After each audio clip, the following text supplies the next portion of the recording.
cái chuyện sẽ thì cả lâu miêu đây à ở đây hay với nọ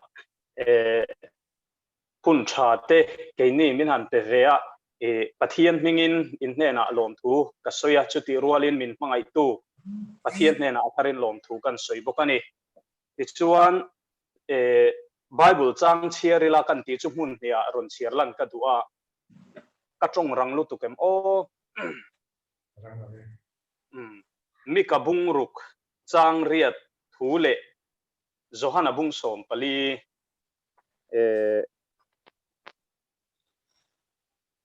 trang ruk le trang sari thu hi o kan chia ra nge pathian thu thiang him chia ri ni ngai tham mi ka bung ruk o mi sing tha chu en tir to che ani lalpana phu che chu enge ni dik takati le khongai na ngai nat le e pathian ne na thu noi rol taka len dun ani lo vem ni Johana bung som pali chang ruk istuan anne na keima hi kong le thu tak le nun na kani keima kal lo chu tu ma pa ne nan thlem ngai lo keimi hrian ni ula kapa po in hreto tu na china ama in hria ama in moto bok ati a atu thiang lim gan share lalpan kan za ta mal som ro se chuan han soi bel lok kan du achu ka testimony pakhat kan rol ve lok anga shri puiron len tran tir khan aizola kan oma chuda chuan lockdown ani a crusade te nein tiang khan chi sang in tv a te kunan ron manga sim na thun ron soi na sa hle ani ti chuan ni khat chu trong trai du na thin lung keima ron thenga ti chuan somi dur tlang kham hnuai a son puram te camping center oma chuda chuan kavakal tawang vonga ti chuan trong trai na hun chu kawa mang ta a chuta chuan pathian ne na han ka sual zia te ka fel lo zia ka tin lo zia a zong som kha ka va soi chu ka ni ma se chuta ka thin lunga ka ril ruwa thu lo oma chuan he thu hi ni ta a pathian chuan kha ka sual na kha alo shevek to ma se adu chu he lai kan sirang khan mi ka le ka bu kan sirang khan pathian ne na thu noi rol taka len dun ka alo kanuna han alo chak mai kha alo ni a chu voina hianin enge ni han soi chuwa kan du na chana ni a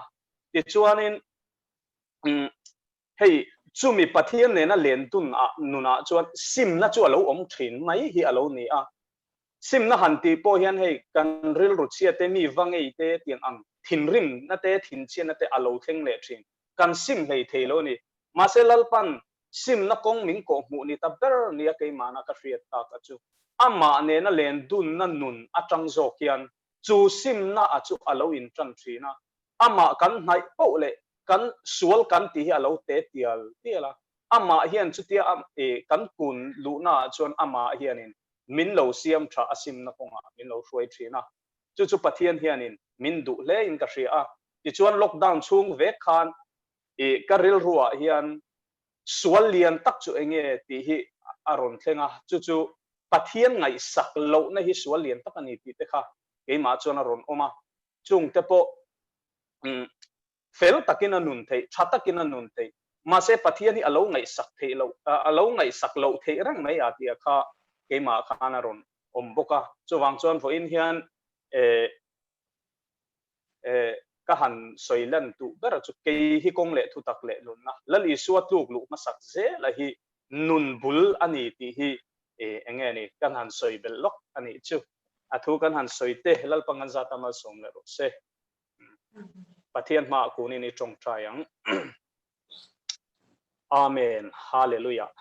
in do na chulal pa nang ma in do na ni a ne na chulal pa nang ma ta ani voina hian lal pa zoom kal tanga nang ma pol na hun tha te min siam sak le awangin ine na lo thu kan ron soyani ti chuan lal pa kan pathian he kan Inkhawm chung zong hian tharau tiang lemin min chen chil tatla abul min tran sak to anga to thenga min kai suai tu re ine na kan ti lani ti chuan lalpa kan han soi tak te sim na bul tran na te nun bul tran na nang ma ini zia hi khongai takin tharawin min mu fia tir se lakkan duwa itel lo chuan eng ma mu fia te na te kan nei lo khongai takin nang ma bul min tran sakla lalpa nang ma mu fia na konga tharawin min shuai zela se ti chuan lalpa kan pathian tun huna hian ei Vellore hian mi chi sang sang kan oma in Vellore lawa te po mun danga chang mun danga te pon boka lalpa a then chu nat na nei te a then chu zirlai te a then chu rongbol na awang te te kan ni lalpa chaklo na zone ko in ang lo theu kan ni ang lalpa khongai takin tun huna hian tharau tiang lemin kan chaklo na zone khongai takin min ti chak thar le turini khongai na karon til poke engkim mai hi ro puinang kan la ne lali so Krista ming thiang lemi inne na kan di le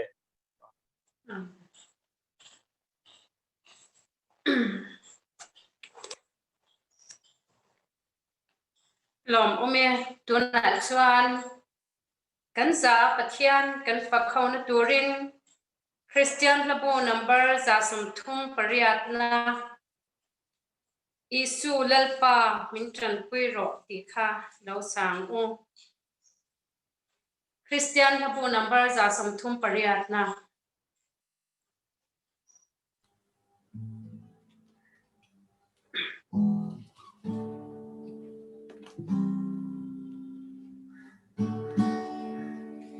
Isu lalpa mintran puiro min pui lau suan na nun kay lau sangam na kim su min pena lalpa min pui ang se lalpa min pui ang se lalpa min pui ang se Krista kita cho suan turin lalpa min pui ang se At sa loving katyam lava itit sen lukat dadalong Idu ang imin siyamong se lalpa min pui ang se lalpa min pui ang se lalpa min pui ang se Krista kita trong suang turin lalpa min pui ang se Kay makain buat say kay daw Kandi katun kalawin tubo Inkhawm ay minsan damro lalpa min pui ang se lalpa min pui ang se lalpa min pui ang se Krista kita trong suang turin lalpa min pui ang se Sandang turi maakunin isang ay nakatilat se Sandang nakinis yang soto lalpa min pui ang se lalpa min pui ang se lalpa min pui ang se Krista kita trong suang turin lalpa min pui ang se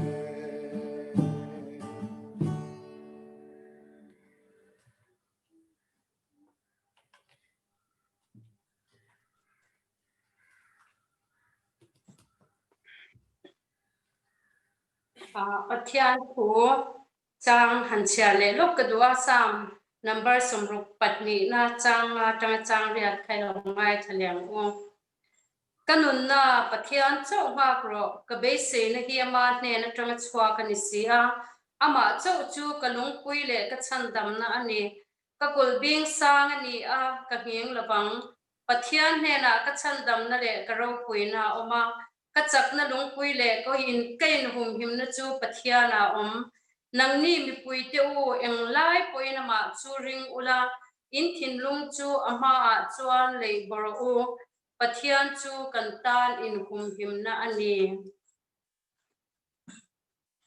le tuna chuan kan secretary ne na ta kan ngai tha pang khan poi na hian paklam manga rong bo tur special item nei turin pi happy Laldingliani ne alo mom ple me ya tuna ilo so mang u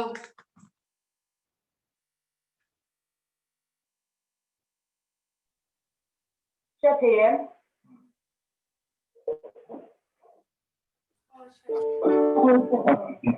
Cha Thiện.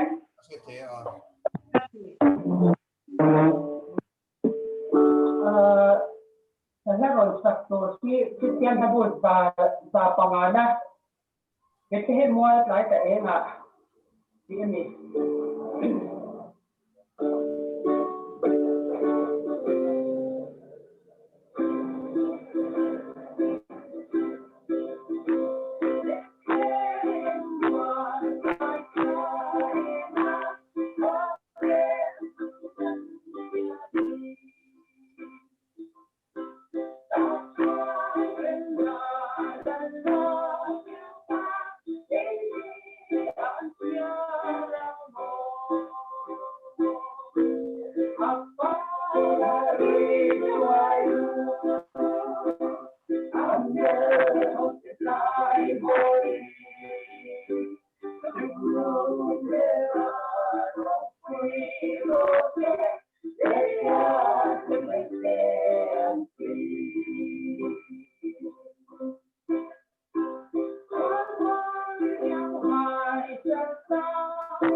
alo mom ple me pathian fakna lamoi takan ngai thatea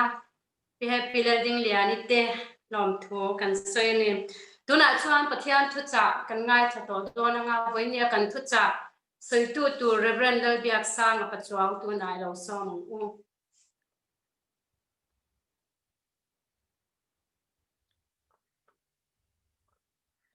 Hello, kan se them bo.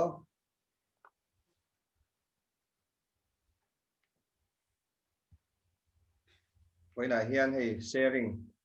TANTU nên là trang in pathian thu ngày năm trước mấy experience thì các ngay thả tin đi happy te sung qua nên là trang in pathian phật lá special item các ngay thì bốc cả nôm lấy cái gì Vellore Mizo Inkhawm hi mi chan hem lo mai la thì hiền pathian cái suy na in pathian cái suy na vàng liêu liêu in kan thì thầy sam chỉ na với in sang hiền hay kan han shir kira thakwa vel chu kan lo kal pui ve ta reng maya aro pui heng ka sia a hun nei tu te po hanin dei lo viau don mai ila lelama pathian khongai na in karla te po tun ma chuan kan in khom thelo thina chapela Sunday piang in dar thuma CMC hospital chapela in khom thin kha Chilenga wangin kan in khom thelo ta ka chuan pathian in rem chang min siam saka mun ta tak taka tang te po in ti hian kan in khom hi kan in pot khom thei thina kan in khom ho thei thina alo nei ka sia pathian kai suai na hi alo dang dai kan ti don nge ni voina hian heng khom mang tu zong zong te Vellore Mizo Service Committee hingin chibai kan buk chewa tin soyang khan ke hi pathian ko than hovin Vellore hian hospital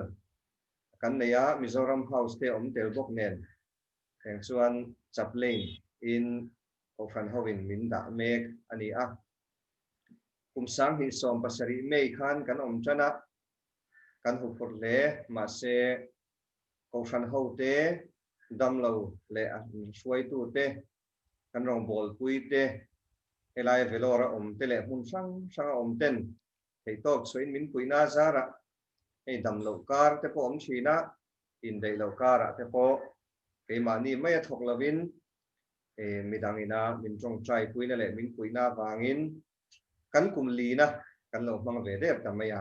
na kum hi ko than kal thung anga chuan kan kum nga na kan kum top na kum te alo ni ta a pathian le rong bol pui te song chunga voina hian lom thu kan sei tak meu ani rong bol na hi ma ni chawati thein lova one man ben lu to hi chu lo ti thei chin bok ma sela mi ta na poi soi te mi ta na poi ti pal te hi a ol maya chu Vellore hian min ven pui tu tha hi kan mamo khop maya min chan tu ti ai ma khan rong bol tu te hian min ven pui tu enge mo chang po a min soi pui tu hi kan mamo khop maya kan mal tlat ang reng khopa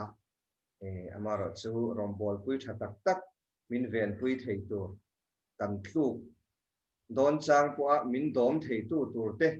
kan lo pir lu tuk don po a min vo hiam thei tu rang chi khang te kha kan mamo a ma se pathian in chu te chu ada zel tura kan be se ani ti sual lak lo chuan a sual reng don ti da khan me Vellore kan ni chuan ma se pathian hi tha a rong bol pui tha tak min pe thin ani voin thleng hian Christmas mang turin kan ru kan petan to hiang maya chumi ru atang po chuan pathian thu soi tur nge mani o ka ti a ei voin hi upazual te a kidney transplant Vellore kal thin chumi puala kan handa chu ni a mara chu ko than lama te poimo na an lo nei thut maya ahun apan thei lo awangin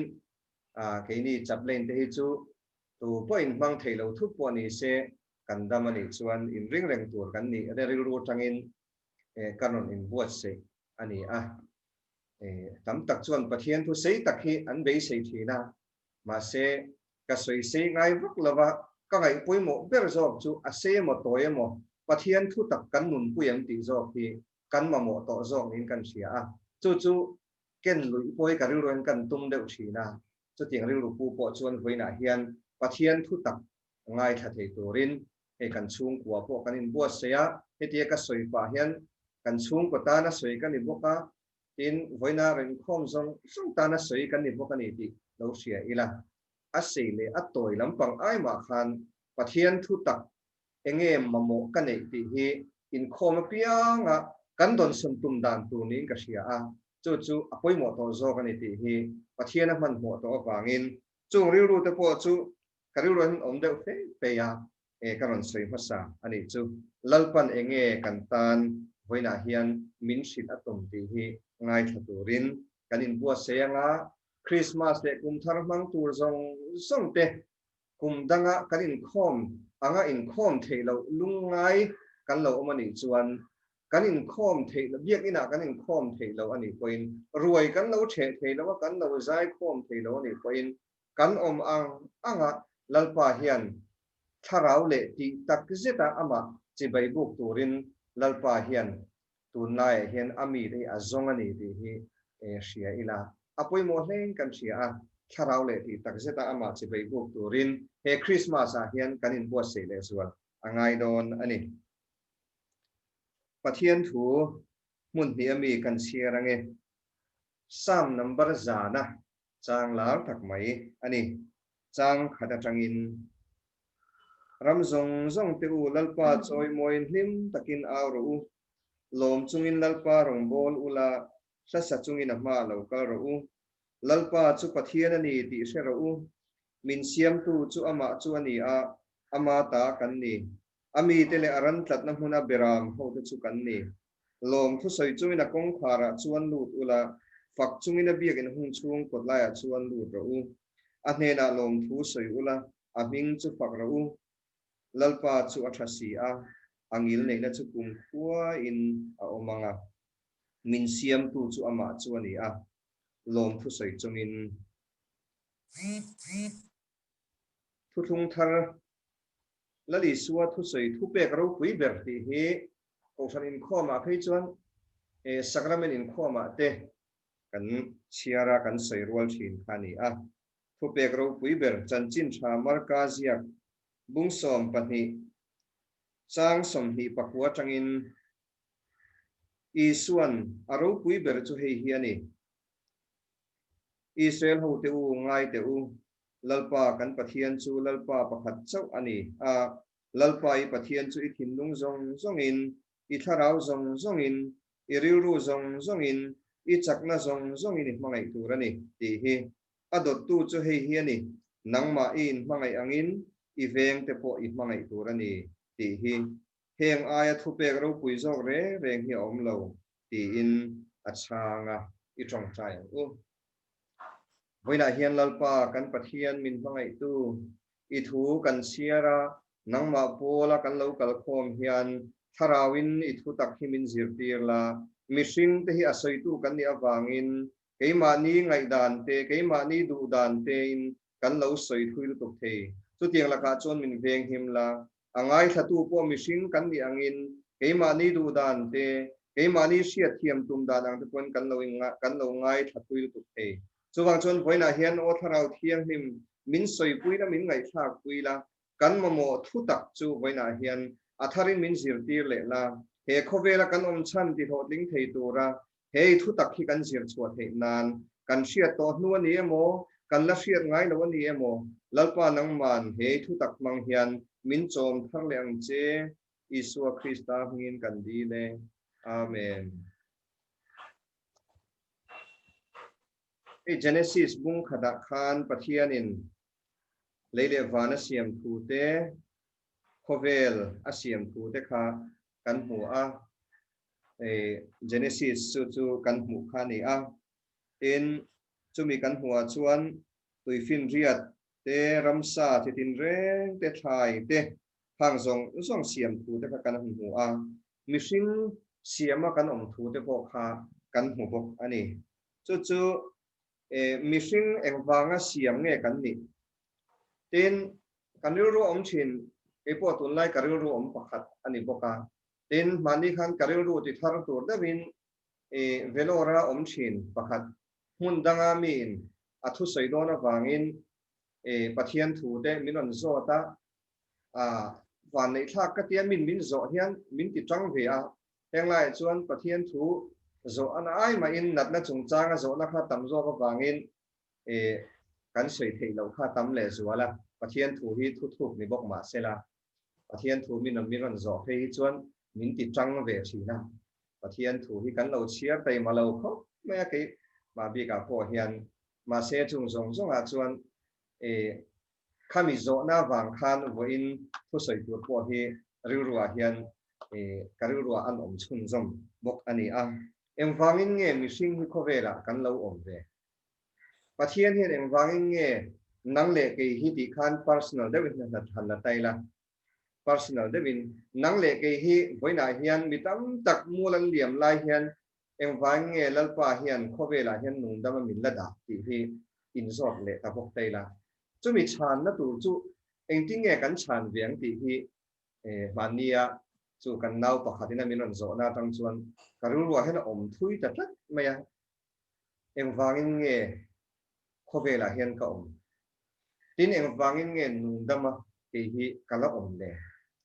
engwang nge lalpa hian he huna hian minda ti khan han sei le zel taila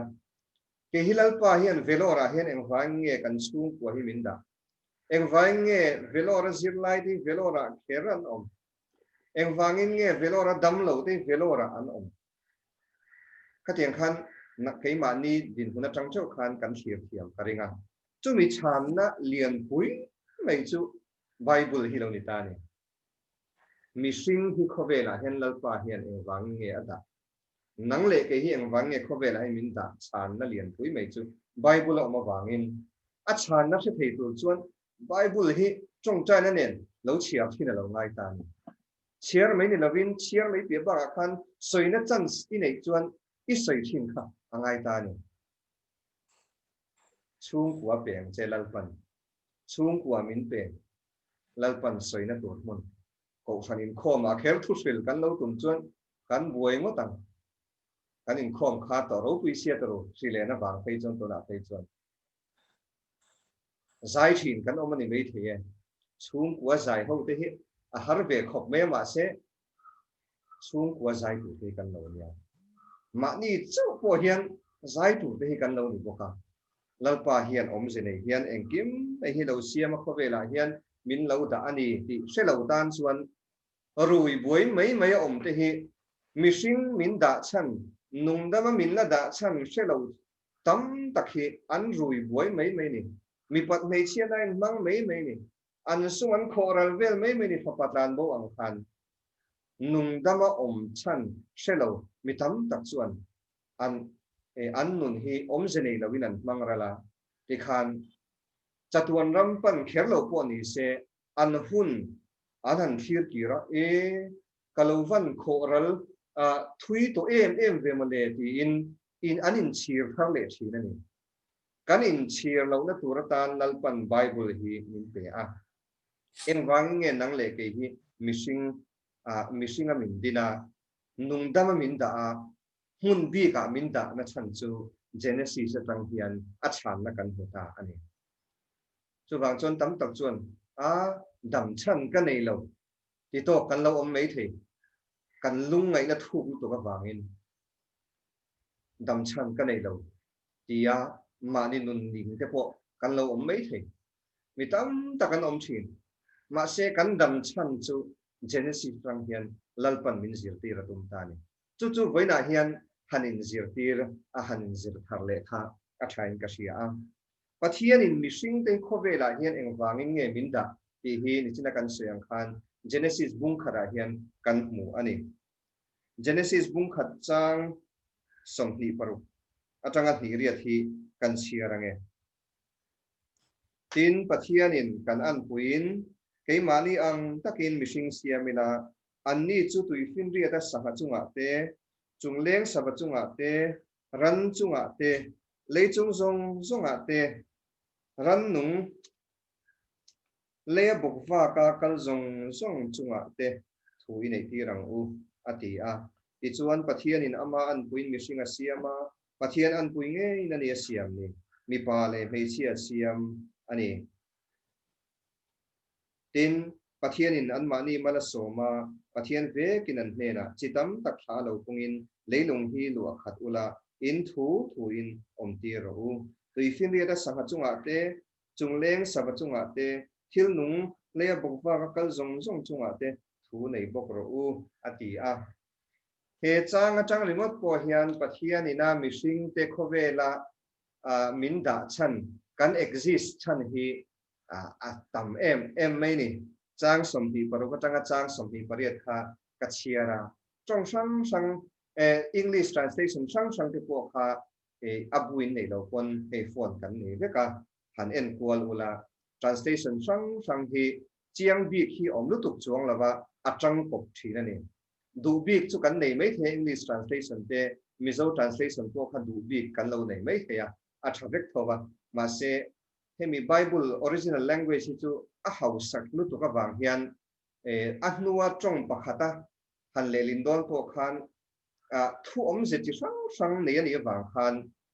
uat khat le sentence khata han le lin chwa lo thei lo hi atama wangin kan mang tang kai don ne kan phone a tang khan chu mi tang po chuan helai chang som hi pro ka tang hi ri da kan hu then khata chuan pathian in nang le ke hi khovela eng wange min da ti kan thia them tu chuan e a chiang hal veka pathian in ama an puin an ma ke mali ang takin mishing siam ang u ti chuan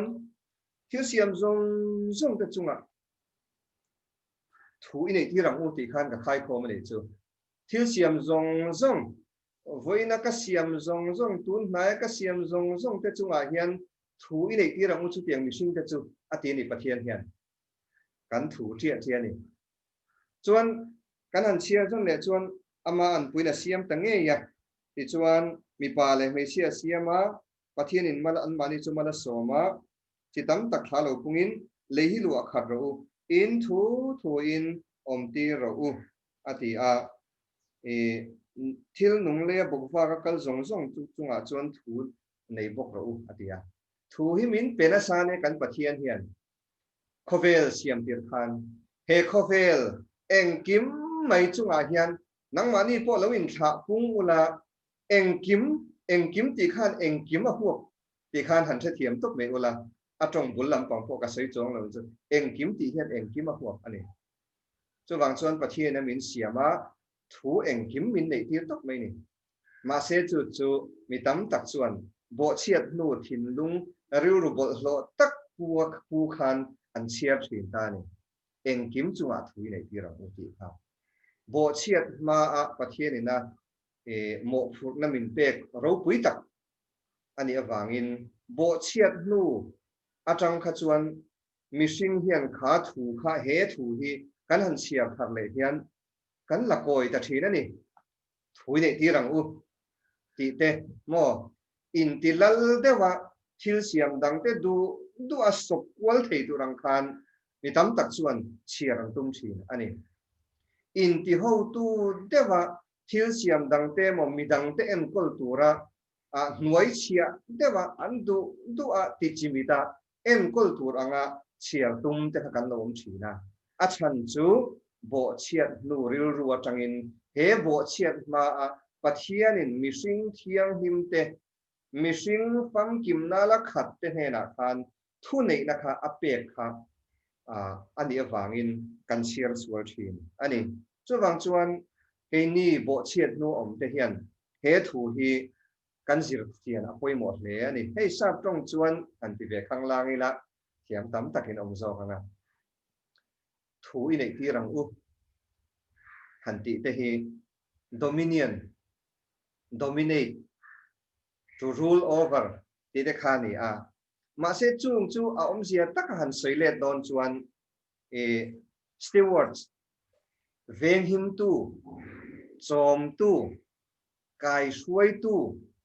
en kol tu chung ril ru atang chuan sei chu alo ngai ta ni ma se hnuai sia ril ru atang kha chuan a sia thiam the reng lo mai ni chu wang chuan pathian hian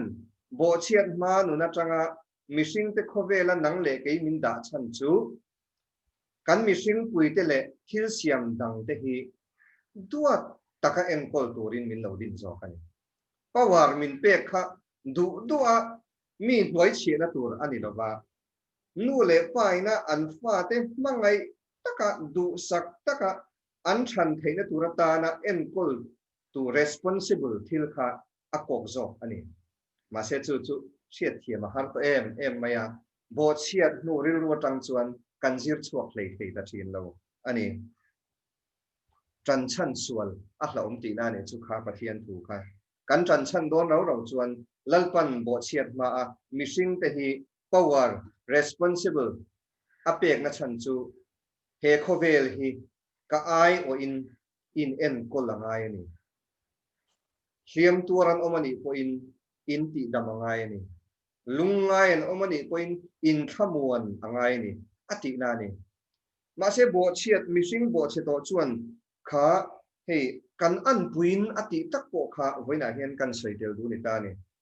pathian kan an na lai he nge niang ti kha chung in khoma po voina kan zira voina hian hanin zot taila pathian kan an na lai he nge niang kan kut ting nge ni kan kut ang hi pathian hin ang ve don nge voina hian pathian an pui image of God kan han ti tak tak a thil ti sang sang atanga a shil thiana pakhat lo lang thei chu pathian kan an na lai helai thil siam bo chiat ma a pathian kan an na lai tu ra chu midang ngai sak ma ni ang chia midang te mangai na kha pathian kan an pui na lai pathian min siam da anita ni chu bo chian thu hian kan la nem ma ni ang chia midang te du sak na le mangai na hi kan nem chu image of God pathian an pui pathian in ama an pui min siam da na ni ani chu hei mi tam takin na soi tam dik loving ka sia karuro om thut me he bible study kan nei lai hian pathian kan an pui pathian kan an na lai bo chiat ma kan an na lai tura dal pan min din na chu kan pathian hi enge kan an theina tur chu pathian chu midang te mangai tu midang te du sak tu midang te en kol tu kha pathian zia ani chu zia chu he bo chian huwa hian kha image of God pathian an na kha kan hlau ta ni adik kan tiam o adik ka ti khop me hi the thu hi kalo la ngai tua tam ngai bik lawa chu em wang nge la li su hi local ti tai la voina po kan zona chuan em wang nge la li su hi local min chan dam turin em wang nge chan dam na kan mamu eng ang taka kha enga tak khang nge pathian chan dam na hi kan mamu ni le kan bo chian hu khan eng tak nge pathian tang kan hlo kan ti chuan midang mangai na ma ni anga midang te du sak na nei hi har em to mai ni chu kan hlo zinga mi kha lo ni ta a chu lali so lo kal chan point tan ma ni anga midang te kan mangai theina turin pathian ina fapai so krista he min pe ina kha lo ni ta a chu voina po hian thil thatiatan krista isua siama kan om po hi kha bo chiat ma mishing te pathian in ama an pui min siam na midang te en kol tur ma ni ma sial lo nun kan nei kha kan nei le theina turin lalpan lali su krista hi min pe a khobela hian aron tir ani zohana bung thum chang som paru kan sia lar em maya kan han sei rol don nge mani o zohana bung thum chang som paru ka chuan pathian in khobela mangai em a chuti chuan a papamal nei sun a pe a ama chu tu po aringa piang an boral lawa chatuana nun na nei jok nan pathian in nangle ke min mangai awangin isu krista min pe chan dama kanom thena turin ani le chu pathian chu engtin nge kan mangai ve theita kang le pathian in isu mangin min mangai ni ti min chan dama ni ti min sil to a ani le chu practical dewin han ngai that han soi tai la ani le pathian mangai nei sia a engtin nge pathian in mangai le ve thiang le bible atang han chang don tai la a chan na ol sam ti meang kan mu theina pakhat chu John 3:16 Zohana bung thum chang som paru kha kan han share zo chi a Zohana le khathon pakhat na bung thum chang som paru ka khan kan mu le don ani Zohana le khathon pakhat na bung thum chang som paru ka chuan hemia hian mangai na enge ani kan sia ama chuan kan tan anun na pek ta ka wangin Zohana bung thum chang som paru kha Zohana le khathon pakhat na bung thum chang som paru ka hen aron soinon le cheta ma se chu ta a soinon le pa ka kan ti tur aron soi tak chu ani le pathian in isua apmangai cheti a hril to chia a soi tak chu ke ni po in unau te tan kan nun na kan pe ve tu ra ni ti ta ni pathian ma ngai na siat riwat kha tok lova ani le engai ti ve don na ron ti ta ni chu pathian in a pa Isu Krista a pe to cha ma se nang ma khan engai ti ve don ti in aron soi chun jom ta a u naw te tan nun na I hla nang nun na hlan ti hian hlan ral vek ti na ni a har don khop mai lali so po hian khove la ma ngai dan chu a enge manitana da chachen nei lawin min ma ngai ni chu tiang ang chon in u naw te po ma ngai ve ro u tia a har tal khop mai ma se chu chu e kanzir don ani voina hian kanzir chuak vek don lawa kanin sil thar le a kanzir thar le mai ani a chu wang chon he Christmas po hi enge kan ti tak a chuan pathian in khove la ma ngai em a lar lo takin van lal fa pa hi khovela hian mi siat lo lovin alo piang lar lo de warong bol hi kan chou ve em ti te po kha ngai toila lar lo de wa mi siat lova arte thi a thi te po kha he cross thu cha hena keng te lem o ti kha kan lo ngai to tel ani chu chu pathian kan mangai chuan athil siam dang te kha kan mangai angai ta chu chu bo chiat ma kan nei thin kan hlo to bo chiat no kan hlo to kha Isu Krista hian nei thei turin minon sil thang le ani hei jing khan sam number zana ka kan chiara chu chu top nan han man ka du ani sam number zana kha atlang puin kan soi le anga ram zong zong te ulal pa choi moi him takin aw ro lom chuin dal pa rong bol ula ta sa chungin ma lo ka ro mishing khovela kan om chan chu pathian choi moi tur kan ni adik kan tiam mishing khovela kan om chan chu pathian faktur kan ni adik kan itero sam po hian soi na sal tu chu chu khovela nang le ke ka om chan ani le pathian fak ti henge om zia pathian choi moi ti henge om zia han sil pia se le don tai la lo ngai to taula ke mani din bona chang cheu khan he lom chungin nal pa rong bol ula la sa chungin ma lo ka ro pathian siamin ni awangin pathian choi moi ro ati na ni ta sa ma hian ani le engtin nge chu pathian chui chon moi ngai to wang wangila chu pathian chu engtin nge chon moi le chen khat chuan zai hi ni berlomi antia adik kan tiam zai hi ni deuh berin kan sia khovel mishing te chuan fak kan ti hian mo praise fak choi moi mun then khata chuan pathian choi moi don ti chuan zai khom khane kan ru om ber chu mo zai khom boka e sa ne na han e kha nuam thei deuh mai ni zo kholama bial kan van lai point pathian an choi moi a sung ko then khat chuan khotlang an shrai ni kan zai khom mu maya sat enge vok thin nen mo vok ril phiar te nen khan satui hai tak tak te khan min lo huwa ka kan zai khoma chaw hnet no ka kan zai khom hu ka chon chok kan ei khom kan puar dem kan ei thin ani chu kan ru ruwa chon pathian phak le pathian choi moi han ti hian zai kha amein bera khan angai ve thea amein nalai pom ve ni ma se kan soi du chu voina hian pathian engting nge kan faham pathian du zong engting nge kan tiang pathian kan choi moi Inkhawm a omin kan Inkhawm anga chu te po chu pathian choi moi da lo ni der me chu ti rual chu kan ngai tur chu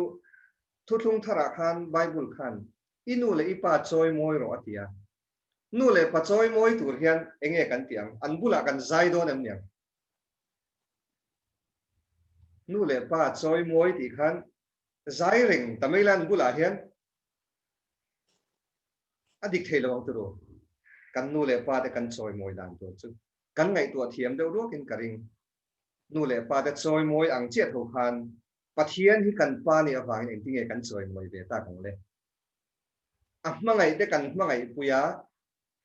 zai huna chon kan zai anga ma se thil thati hun ati huna kha chuan kan omna huna zirin kan tiang ti lo tur de po kha kan ti lo khan kan pa kan pathian kan choi moi dan tur lo nia nu le pa te po hi an du lo zong pi phau tai la an bula hian zai vak si tai la kan choi moi lo ni kan nun mangin kan nu le pa te kha kan choi moi don lo ti na ni chu wang chuan lalpa du zong boina hian ti kan du chuan kan om na huna sirin lalpa choi moi dan kha kan zirangai ta ani nu le pa te po kan choi moi ang khan lalpa hi kan pa ani awangin boina hian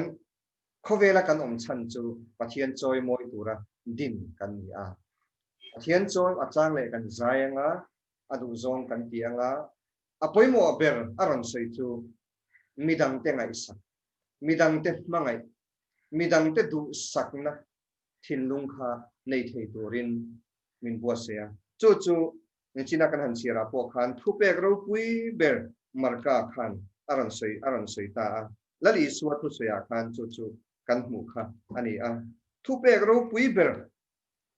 ber chu aya ro pui ber om thei don lo tin ani chu wang chon lali su lo kal chan ro pui ber chu ama kan mangai thei na turin ani a engting e ama kan mangai ber theng kan ti chuan mani aya midang kan du sakhan chu chu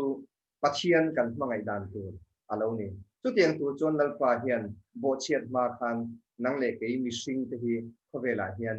min din ani adin chan ang takti tho ting thei turin kan sapa in bua se thaleng u athu kan sei lalpan kan zatan man min som sakwa se amen